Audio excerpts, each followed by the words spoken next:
Le signe de l'ombre. Arsène Lupin arrive chez moi dans des habits de militaire à la retraite. Je l'ai fait venir pour lui montrer un tableau étrange. Il représente une vieille cour avec un cadran solaire, un puits et un banc de pierre. La date est en bas à gauche, dis-je. Le 15-4-2. Le 15 avril 1802. J'installe ensuite une longue vue et la dirige vers une fenêtre ouverte en face de mon appartement. Je demande à Lupin de regarder. Le même tableau avec la même date, s'étonne-t-il. Qui habite dans cette chambre ? C'est une couturière appelée Louise d'Ernemont. C'est l'arrière-petite-fille d'un fermier général guillotiné sous la Terreur. Elle vit avec sa fille dans 2 pièces qu'elle ne quitte jamais, sauf le 15 avril de chaque année, comme aujourd'hui. Une petite fille de 8 ans apparaît alors à la fenêtre. Derrière elle se trouve une grande et jolie femme. Elle est habillée simplement, mais avec élégance. Toutes les deux quittent la chambre. « Venez !» dit Lupin. Nous sortons dans la rue et nous les suivons. La fille porte un panier avec des provisions. Elles prennent les boulevards extérieurs et arrivent à Passy. Ensuite, elles s'engagent dans une ruelle de la rue Raynouard qui descend vers la Seine. Elles s'arrêtent devant une porte basse entourée d'un mur très haut. Louise d'Ernemont l'ouvre avec une énorme clé. À ce moment-là, un homme et une femme arrivent derrière nous. Ils sont habillés de guenilles. L'homme sort la même clé et ouvre la porte. Puis une voiture s'arrête à son tour devant la porte. Une femme en descend. Elle est élégante, porte des bijoux et a un petit chien sous le bras. Elle disparaît derrière la porte. Quel est le lien entre ces différentes personnes ? Se demande Lupin. Cela devient amusant. 2 sœurs âgées et maigres, un valet de chambre, un militaire, un gros monsieur et une famille d'ouvriers franchissent à leur tour la porte. Ils ont tous des paniers avec des provisions. Ils font un pique-nique, dis-je. Plus tard, la porte s'ouvre. Un enfant sort du jardin, remonte la rue et revient avec 2 bouteilles d'eau. Lupin empêche alors la porte de se refermer derrière lui. Nous pénétrons à l'intérieur du jardin et nous nous cachons dans un massif de lauriers. Nous découvrons alors le décor du tableau. Le puits, le banc de pierre et le cadran solaire. Nous observons longuement les 16 à 18 personnes d'âge différents assises çà et là et qui mangent. À 1h30, les hommes se mettent à fumer près de la rotonde. Les femmes les rejoignent. Ils ont l'air de tous se connaître. Soudain, ils se précipitent vers le puits. Les enfants de l'ouvrier sont en train de remonter leur frère qui explorait le puits. Le militaire, le gros monsieur et le valet de chambre se jettent sur l'enfant, l'attrapent et lui arrachent ses vêtements.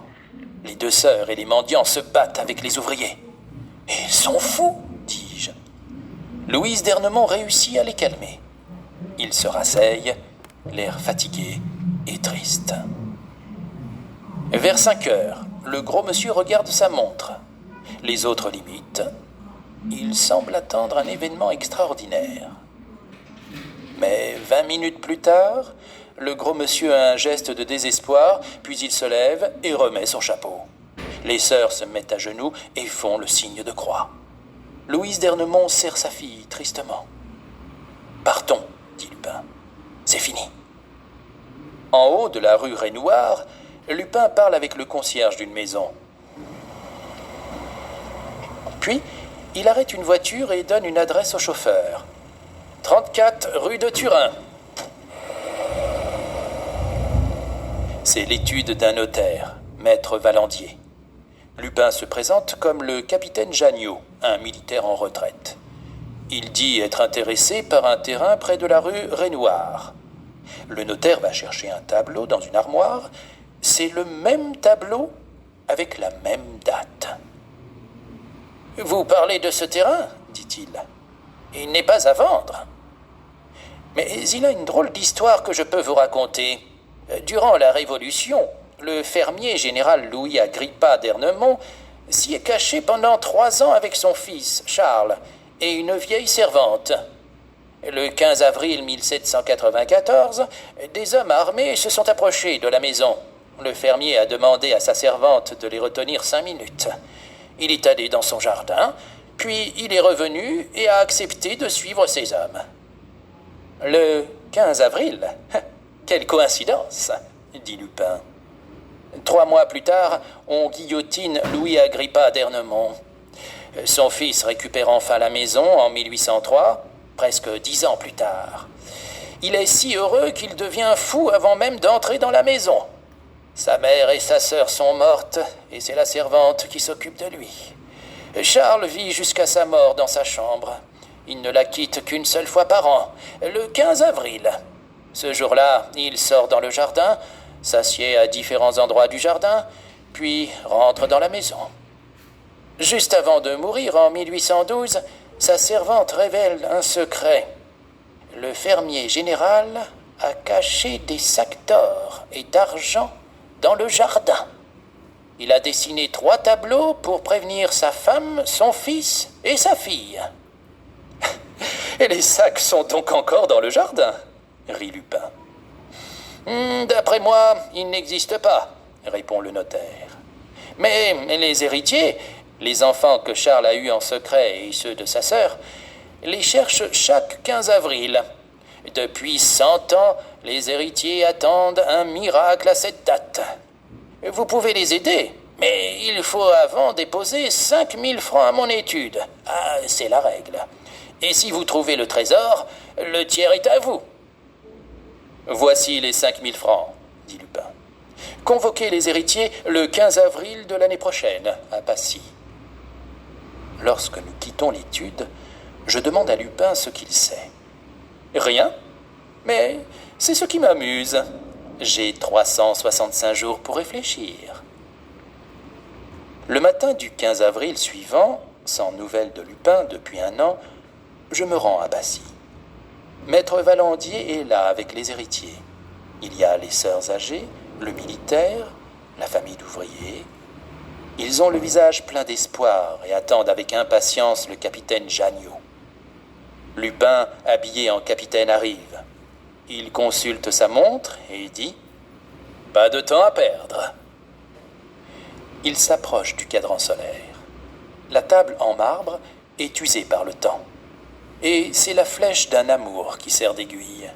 « Un couteau, s'il vous plaît » demande Janniot. 2 heures sonnent. À cet instant précis, le soleil illumine le cadran.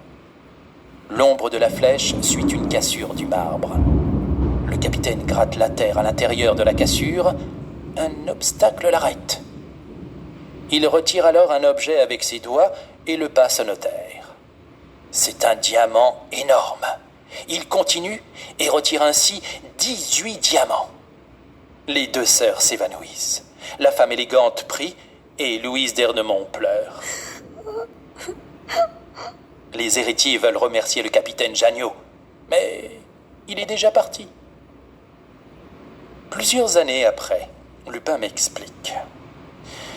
Si un fou, Charles, sort de sa chambre 1 fois par an et toujours à la même heure, c'est que le temps est important dans cette affaire. Quel est le symbole du temps? Le cadran solaire, bien sûr. Je devais chercher là.